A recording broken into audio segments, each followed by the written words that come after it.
In the last few years, the world has gone from one earth-shaking crisis to another. While some say that we are on the threshold of a brave new world order, others warn that humanity now totters on the brink of unprecedented disaster and chaos.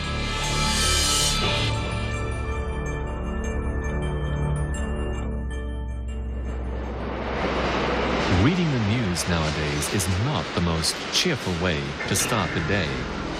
Day by day, the world's problems grow more desperate and insurmountable.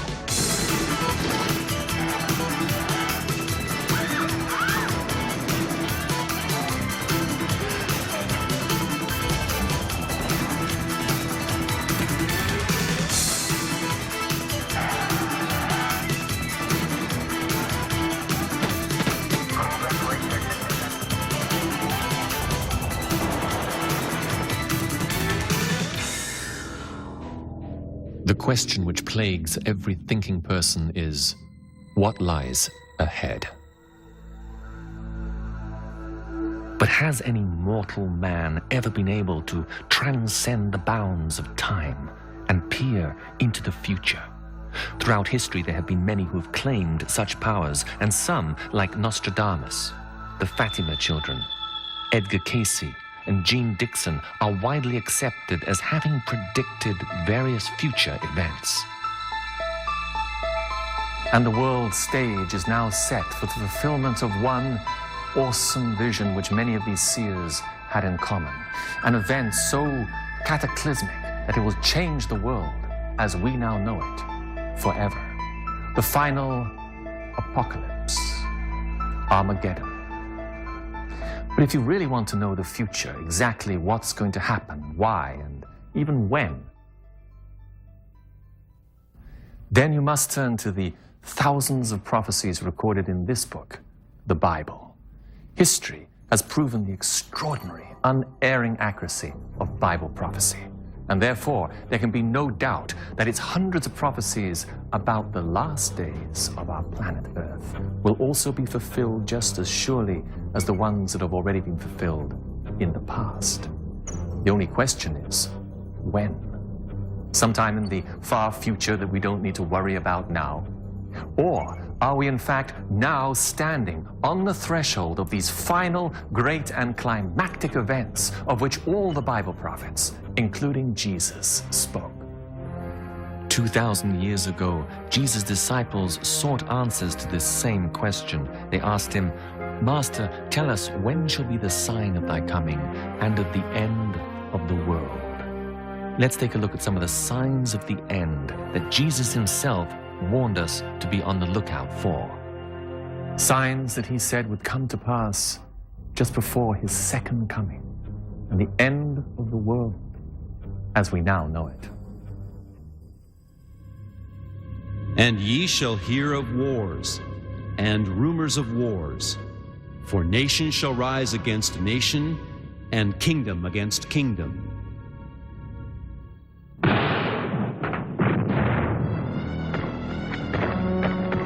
No period has witnessed the escalation of wars as has the 20th century. The Red Cross has estimated that over 100 million people have been killed in wars since the 20th century began. Up until 1914, war had never been universal, but in both World War I and II, total war was waged.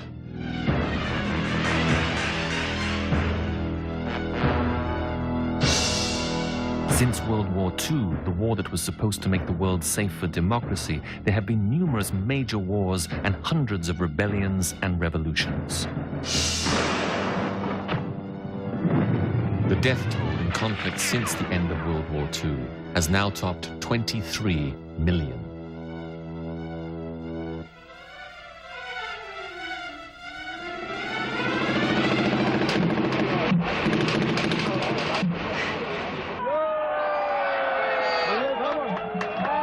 November 89. The opening of the Berlin Wall symbolizes the end of the Cold War between the superpowers. But instead of the expected peace, more wars wars and rumors of wars raged around our planet.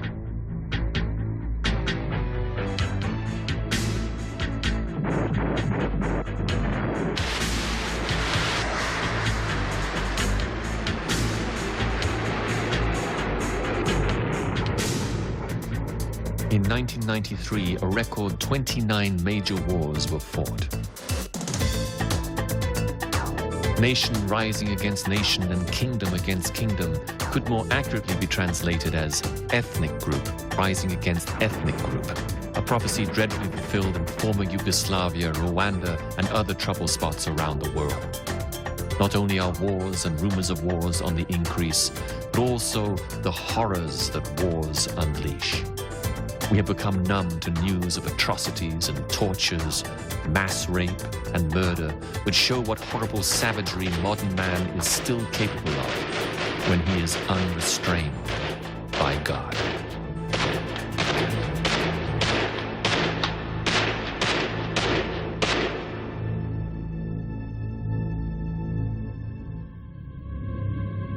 For nation shall rise against nation, and kingdom against kingdom. And there shall be famines. Former U.S. President General Dwight D. Eisenhower put the true cost of war in simple terms when he said, "Every gun that is made, every warship launched, every rocket fired is in a sense a theft from those who hunger and are not fed, those who are cold and are not clothed." The Gulf War alone cost the Allies $500 million a day, or about $350,000 a minute. A fighter plane costs around $25 million. A Tomahawk missile, about $1.3 million. An air-to-air missile, $800,000. Tank shells range from $2,000 to $36,000 each. Translated into more everyday expenses, for the price of this one missile, a school full of hungry children could eat lunch every day for 5 years.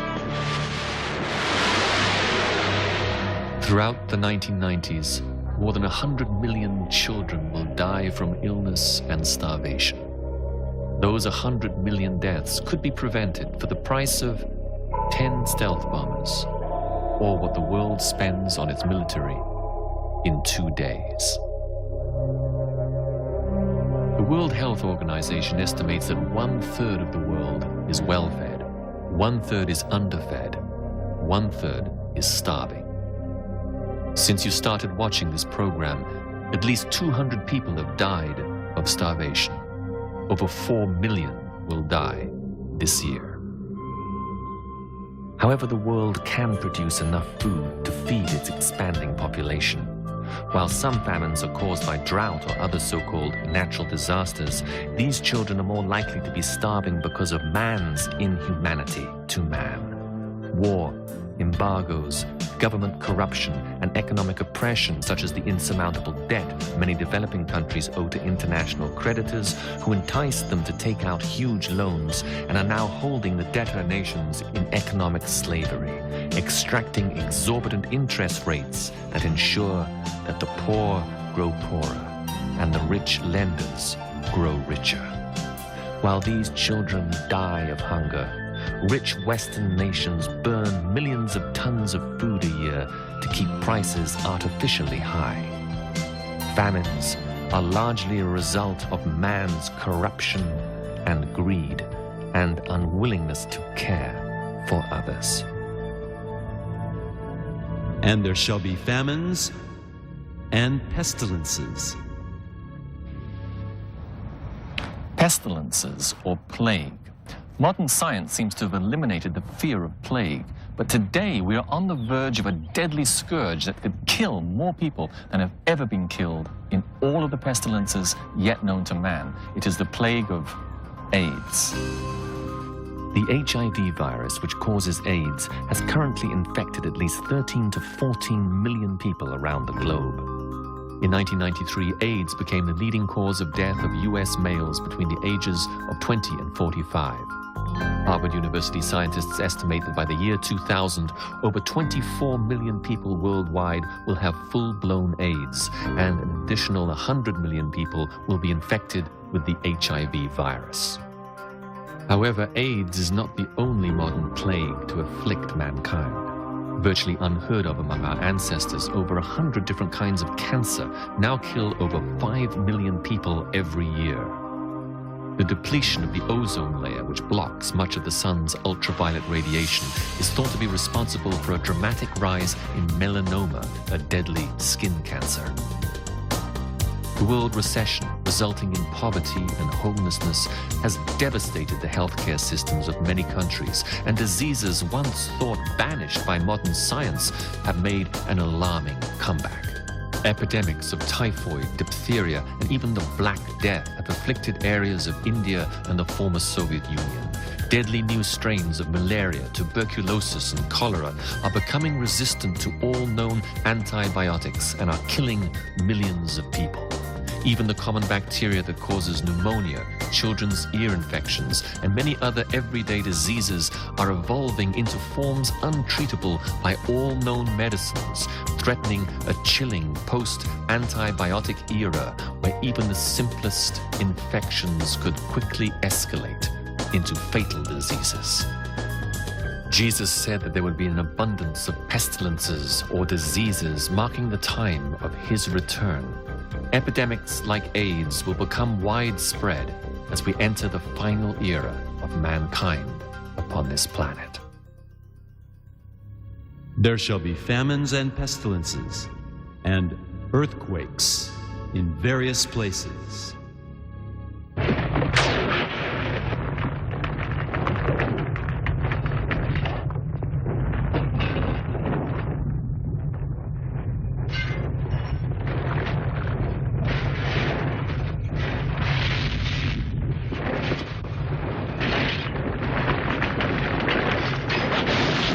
March the 27th, 1964.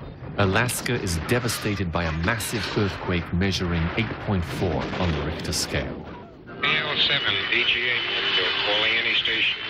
It's an emergency. Any station on this frequency? Amazingly, in the 30 years since the Great Alaska Quake, there have been as many major earthquakes as in the entire previous 2,000 years of world history. The World Almanac tells us that there were only 21 earthquakes of major strength between the years 1000 and 1800. But between 1800 and 1900, there were 18 major earthquakes. In the next 50 years, between 1900 and 1950, there were 33 major quakes. And between 1950 and 1991, there were 93 major earthquakes, almost tripling the number of the previous half-century and claiming the lives of 1.3 million people around the world. This dramatic increase of severe quakes has led many scientists to predict that we are entering a new period of great seismic disturbances. The Bible also clearly predicts that the last days will be a time of great seismic activity, with the earth wheeling to and fro like a drunken man, and the towers and the cities of the nations falling. January the 17th, 1994, an earthquake measuring 6.6 on the Richter scale causes $30 billion worth of damage in Los Angeles. Seismologists predict that California's imminent big one could be 50 times more powerful. January the 17th, 1995, over 5,000 people are killed and 26,000 injured in the Great Hanshin quake in Japan. The port city of Kobe is devastated, its infrastructure destroyed, and over 300,000 people made homeless. Japanese scientists at the Earthquake Center in Tsukuba predict a much stronger quake measuring over 8 on the Richter scale could hit the Tokyo area in the very near future. When either the California or the Tokyo quakes inevitably occur, the death toll, the devastation, as well as the impact on the world economy will be unimaginable. Imagine an ancient prophet seeing a vision of our modern superhighways with hundreds of cars speeding along with their headlights blazing at night. How would he describe it? Now remember, he'd never seen or even imagined anything like an automobile before. Well, 2,600 years ago, the prophet Nahum foresaw that in the last days before Jesus returns, the chariots shall rage in the streets. They shall jostle one against another in the broad ways. They shall seem like torches. They shall run like the lightnings. automobiles racing along in the night must have looked like lightning to him. And they certainly do jostle one another in the broad ways. In an average year in the US alone, there are 19.5 million crashes, in which 4 million are injured and 45,000 killed. Nahum's prophecy brings to mind another important prediction regarding conditions in the last days, given in 534 BC to the prophet Daniel. Daniel, shut up the words and seal the book, even to the time of the end. Many shall run to and fro, and knowledge shall be increased. God was telling his prophet, Daniel, I'm giving this vision of the last days to you, but it's not for you. It's not for your time. It's for the end time, when many shall run to and fro. Are many people running to and fro today? It's incredible when you think that people's primary means of travel hadn't changed for thousands of years until just a little over a century ago. In 1789, it took George Washington 8 days to travel 200 miles to his inauguration in New York City. The fact that it took 8 days is not significant. What is amazing is that Julius Caesar could have traveled just as rapidly. No real progress had been made in transportation over thousands of years. But in a very short period of time, look how mankind has advanced.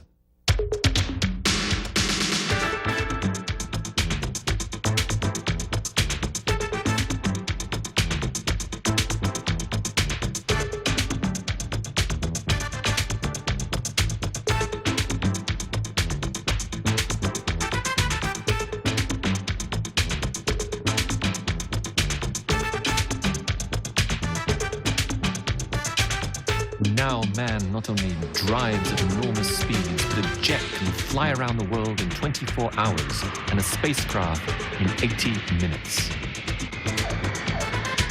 People travel today more than they ever traveled before. International tourism is a huge multi-billion-dollar business involving over 200 million people traveling outside their own countries every year throughout the world. Spending on tourism worldwide totaled more than $3 trillion in 1992 alone, and tourist traffic is expected to double over the next 10 years. Many shall run to and fro, and knowledge shall be increased. Knowledge has certainly increased within this generation almost beyond belief. In fact, research studies have shown that the total store of human knowledge is now doubling every 8 years. 80% of all the scientists who have ever lived are alive today. Every minute they add 2,000 pages to man's scientific knowledge, and the scientific material they produce every 24 hours would take one person 5 years to read. About 500,000 new books are published every year. In 1970, when Apollo 13 was lost in space, computers worked out in 90 minutes a way to bring it back. It would have taken a scientist working with a pencil and paper over 1,000,000 years to figure out how to do the same feat. But even since 1970, computer technology has developed so fast that if the auto industry had developed at the same rate, you would today be able to buy a Rolls-Royce for $3, and you could fit 8 of them on the head of a pin. The most basic building block of computer technology, the transistor, was invented at Bell Labs in 1948. In 1994, a computer chip could hold 3.1 million transistors, more than twice as many as the previous year's model. By the end of the decade, a chip will contain more than 1 billion transistors. Machines today have become so complicated, only the most highly trained technicians can even understand them. Have all these amazing scientific discoveries and technological breakthroughs made mankind any happier or more civilized? It seems like the more gadgets and luxuries with which man tries to find happiness and satisfaction, the more discontented and miserable he becomes. In our day and age, knowledge has certainly increased. But although the so-called developed countries such as the US claim to have the most advanced and expensive educational systems that the world has ever known, yet they've been turning out the most confused, ignorant, and violent children that they've ever produced.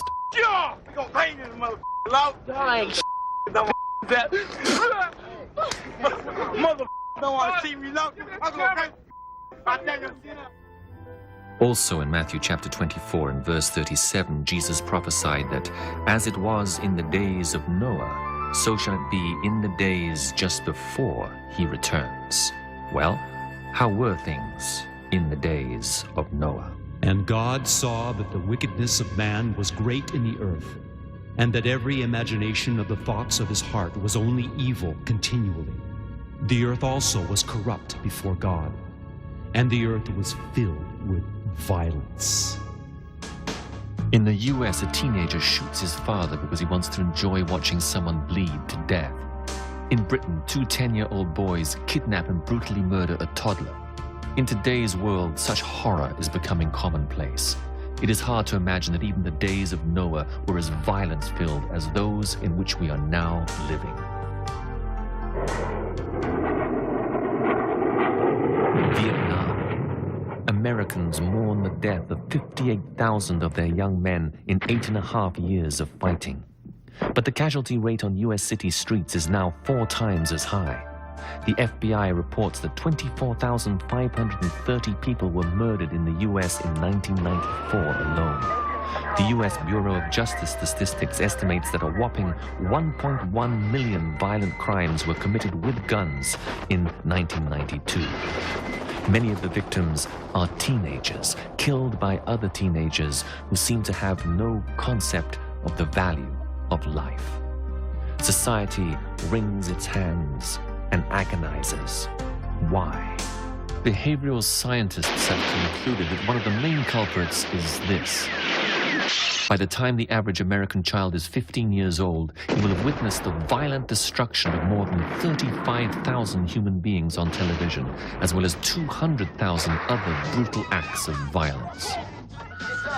Violence is glorified in America, where the national icons from Sylvester Stallone to Arnold Schwarzenegger tend to be men who excel at violence. Movies such as the Rambo and Terminator series, which have grossed hundreds of millions of dollars worldwide, illustrate how voracious the appetite for violence is in today's world.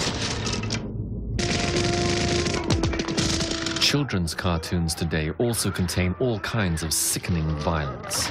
Eclipsing the Teenage Ninja Mutant Turtles and The Simpsons, MTV's Beavis and Butthead has become a children's favorite.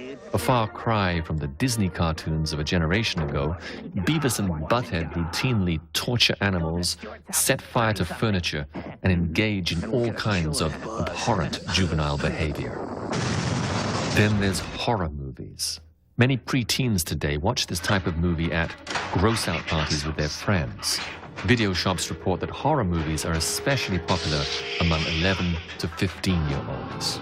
And then there's rock music videos, many of which romanticize violence, sexual assaults, and murder.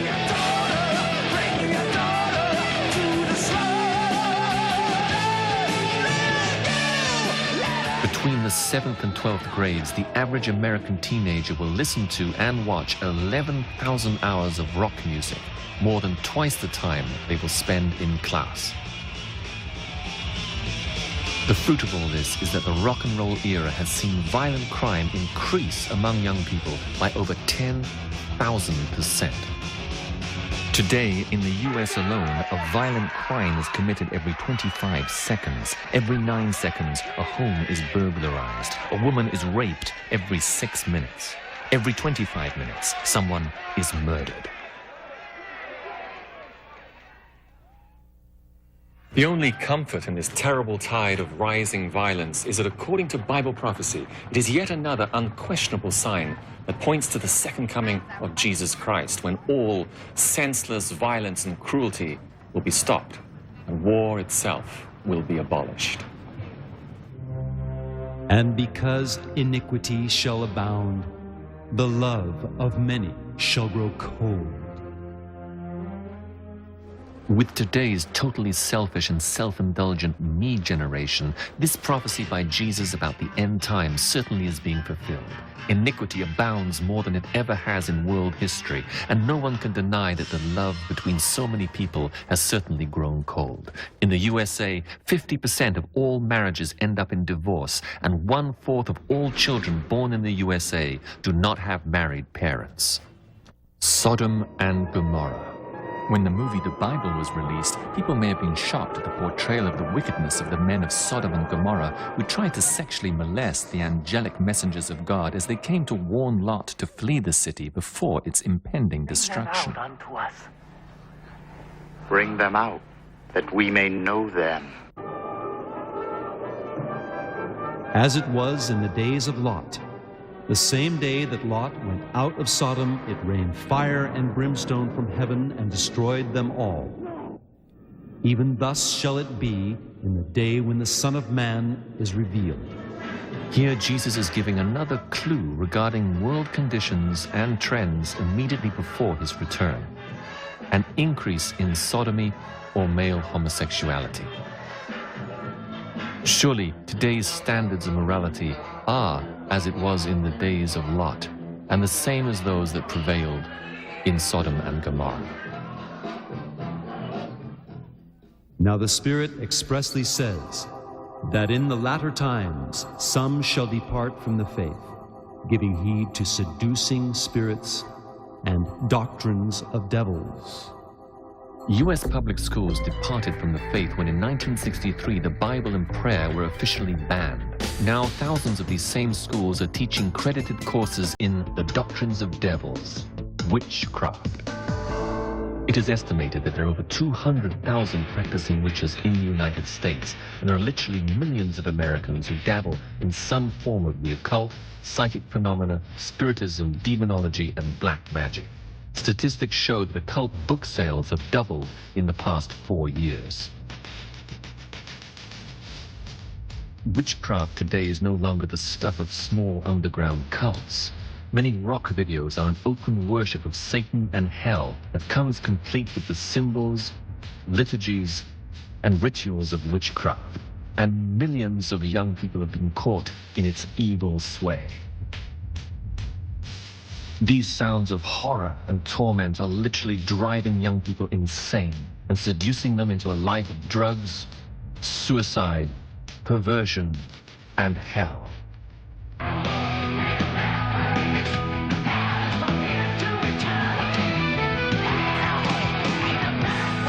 Gradually, the world has been taken captive by seducing spirits. Today's music videos show that even the most shameless acts of blasphemy and desecration are becoming socially acceptable. In the book of Revelation, the Apostle John foresaw that in the last days, the world would turn away from God in order to worship and follow Satan. Such a prophecy would have seemed unbelievable to previous generations, but not so in our day. Hardcore Satanism has been called the fastest growing subculture among America's teens, and the revival of witchcraft and the occult is one of the world's fastest growing religions. After telling his disciples that some of these signs that you've just seen, wars, famines, plagues, and earthquakes, were just the beginning of sorrows, Jesus went on to foretell a sign that would signify when the actual time of the end had arrived. And this gospel of the kingdom shall be preached in all the world for a witness unto all nations, and then shall the end come. The Christian Almanac for 1990 reports that the gospel has now been preached to over 4 billion people, and Christian churches now exist in all 251 countries of the world. Every year, about 4 billion gospel tracts are distributed around the globe and over 120 million Bibles. The entire Bible, or portions of it, have now been translated into some 2,062 languages and is available to around 98% of the world's population. The gospel is also preached from over 2,000 Christian radio and television stations, and religious shows can be seen on many more thousands of secular stations. Never in the entire course of history has the gospel been preached in all the world to all nations as it is right now. Every nation on the face of the earth today has heard the gospel as Jesus prophesied they would before the end comes. So, if Jesus was right and the Bible is true, we are now living in the time of the end.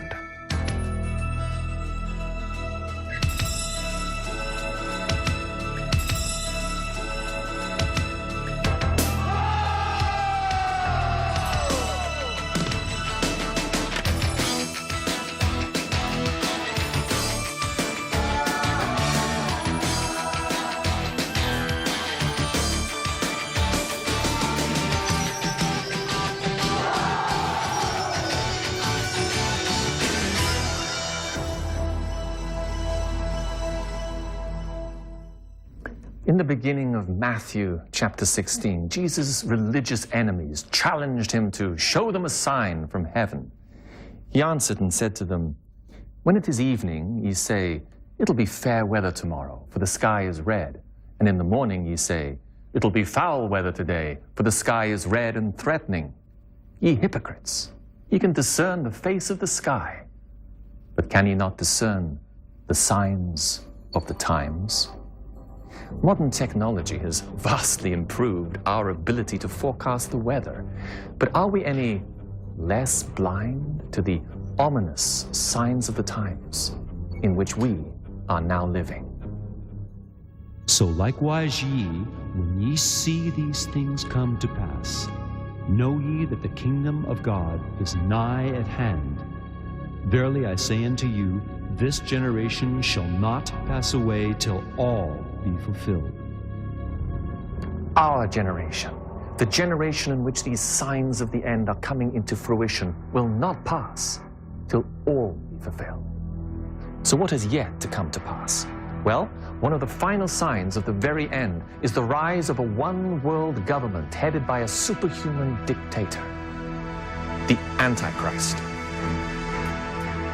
The Antichrist, also described in the Bible as the son of perdition and the beast. Like Hitler, who was one of history's Antichrist archetypes, he will have great charisma and speaking ability, a mouth speaking great things. The Antichrist will rise to power on a wave of world euphoria as he temporarily saves the world from its desperate economic, military, and political problems with a brilliant 7-year plan for world peace, economic stability, and religious freedom. The Antichrist could well rise out of the current chaos in the former Soviet Union. The prophet Ezekiel names him as the ruler of Magog, a name that biblical scholars agree denotes a country or region of peoples to the north of Israel. Many have interpreted this to mean modern-day Russia. His power base will include the leading nations of Europe, whose leaders, the Bible says, will give their power and strength unto the beast. The Bible even gives some clues about his personal characteristics. The prophet Daniel wrote that the Antichrist does not regard the desire of women. This could imply that he is either celibate or a homosexual. Daniel also tells us that he will have a fierce countenance or stern look, and will be more stout than his fellows, more proud and boastful. The 7-year peace pact or covenant that is engineered by the Antichrist is spoken of a number of times in the Bible and may even already have been signed in secret. The historic peace agreement signed between Israel and the PLO at the White House on September the 13th, 1993, vividly illustrates how dramatically events in the Middle East are presently moving in this direction. Under the final terms of the covenant, Jerusalem will likely be declared an international city to which Judaism, Islam, and Christianity will have equal rights. Scripture indicates that the Jews will be permitted to rebuild their temple on Mount Moriah, where they revived their ancient rituals of animal sacrifice. According to prophecy, the Antichrist will not only be a master of political intrigue, but also a military genius. Daniel describes several major wars that he fights during his 7-year reign, apparently against the US and Israel, who will oppose him during the second half of his reign. For a while, most of the world is going to think the Antichrist is wonderful, as he will have seemed to have solved so many of the world's problems. But 3.5 years into his 7-year reign, he will break the covenant and invade Israel from the north. At this time, he makes Jerusalem his world capital and outlaws all religions except for the worship of himself and his image. The Bible says that the Antichrist will sit in the Jewish temple, exalting himself as God and demanding to be worshipped. It is at this time that the Antichrist imposes his infamous 666 one world credit system. And he causeth all, both small and great, rich and poor, free and bond, to receive a mark in their right hand or in their foreheads, and that no man might buy or sell, save he that had the mark, or the name of the beast, or the number of his name. And his number is 666. 666, the mark of the beast. Almost everybody has heard something about this prophecy that says that in the last days, no one will be able to buy or sell anything unless they get the devil's mark. Well, today, we're the first generation with the technology available to fulfill such a prophecy of a cashless society. For instance, every item in this supermarket has been barcoded with its own personal identification number. You may have noticed that this barcode, known as the Uniform Product Code System, has 3 unnumbered bars or lines at its beginning, middle, and end, which are slightly longer than its other bars. All these other lines correspond to a different number. Well, pay attention to this particular line. It is designated as corresponding to the number 6. And as you can see, it is exactly the same as the 3 unmarked lines that are also 6s. So every barcoded item is in fact marked with a 666. The 666 barcode system of identification is the basis of other trends and technologies that are rapidly leading us towards the one world credit system described in Revelation chapter 13. At present in this supermarket, there are just 3 ways in which I can pay for this shopping. I can use cash, or I can write a check, or I can pay by credit card. Another system that is being promoted in many countries of the world today is the debit card. Now, when I give my debit card to the cashier, she runs it through an electronic scanner which is linked to my bank account. Then the money is taken from my bank account and put in the store's account, all in a split second. Debit cards have already been introduced in many parts of the world and are extremely popular with stores, banks, and customers. Then there's the IC card, or the smart card, which actually has a little computer chip embedded in the card. You probably read about these electronic marvels that not only give you access to your bank account, but also contains your passport, medical record, driver's license, photographs, welfare eligibility, and all kinds of other data. These are already being tested in various parts of the world. So as you can see, we are fast on the way to eliminating cash, and there are many compelling reasons why. Cash is the very mother's milk of drug smugglers who often deal in cash a suitcase full at a time. With no cash, the sale of illegal drugs would cease.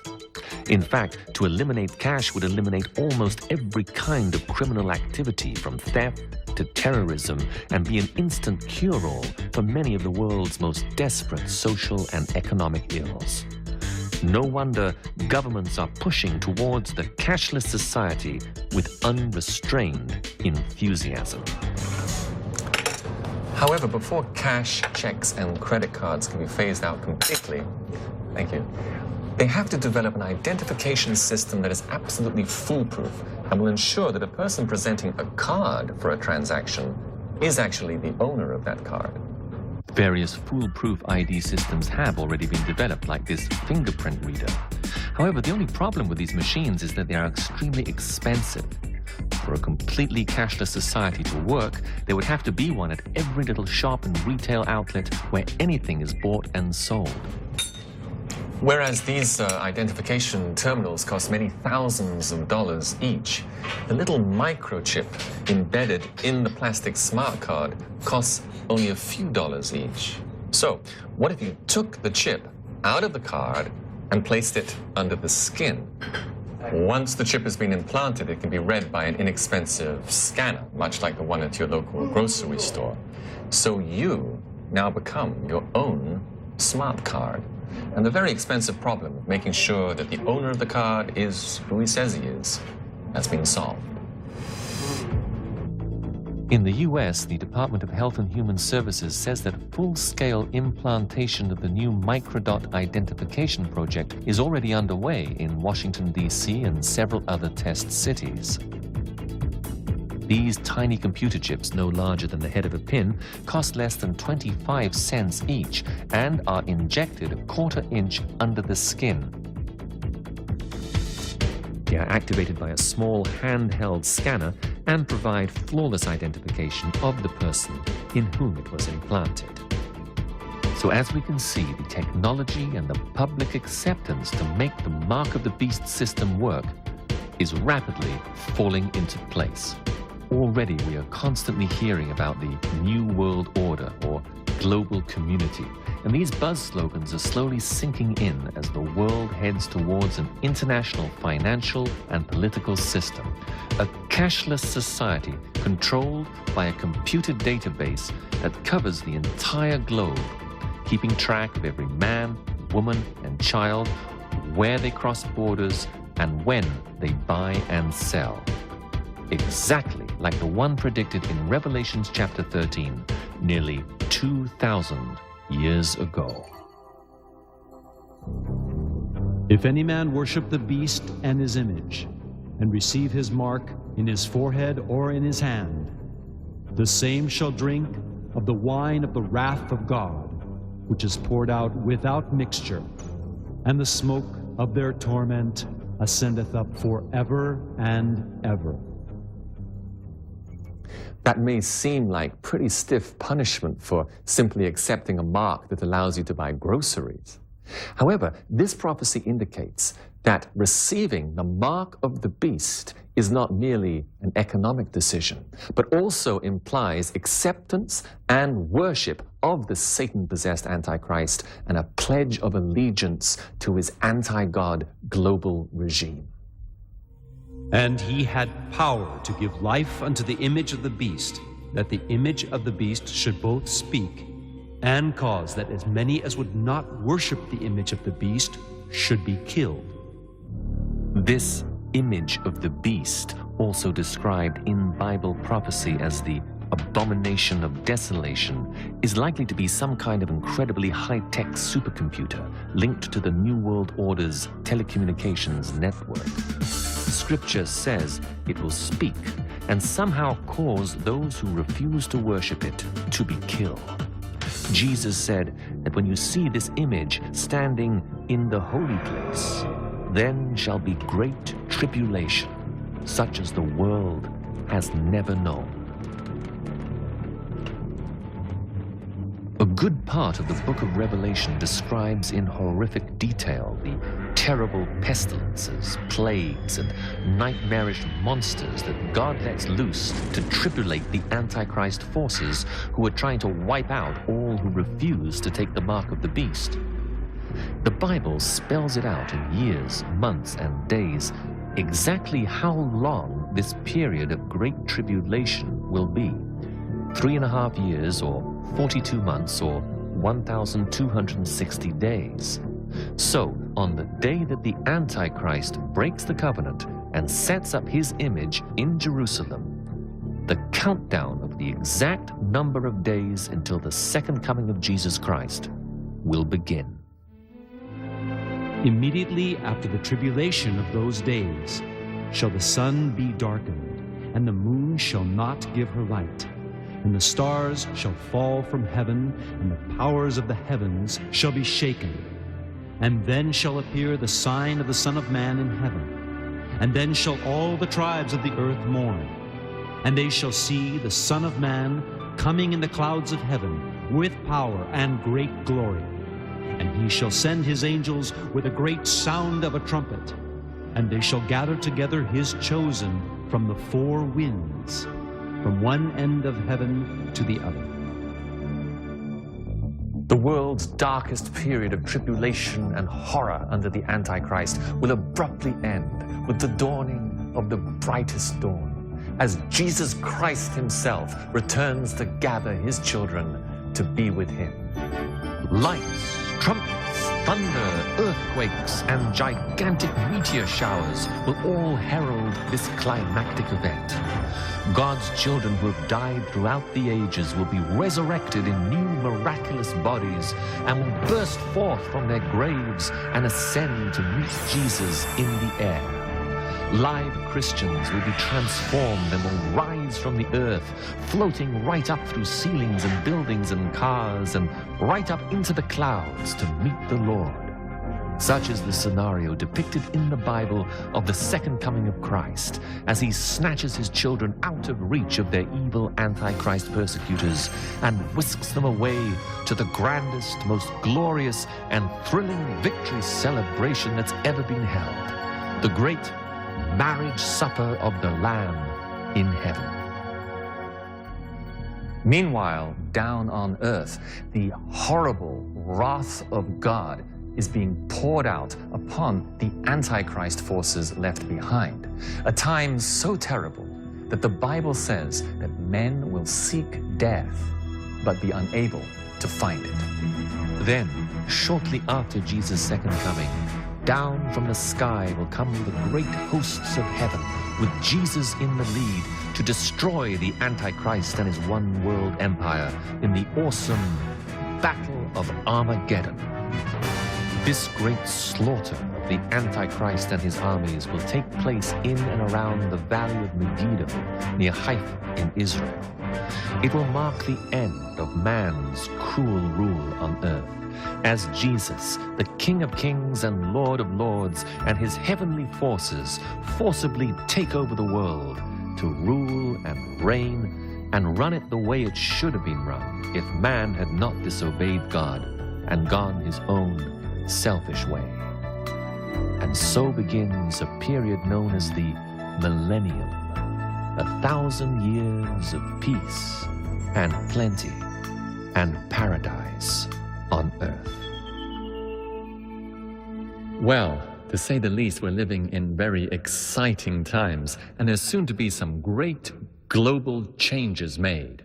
The curtains have been drawn aside on the last great scene of Earth's drama.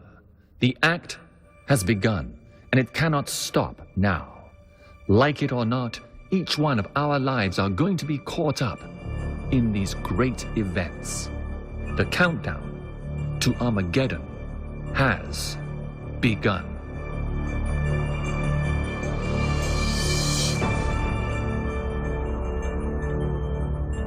The interpretation of these Bible prophecies which we have examined are not unique, but are shared by millions of Christians worldwide, both Catholic and Protestant. Many Muslims believe that passages of the Quran and other Islamic writings foretell a number of these same apocalyptic events.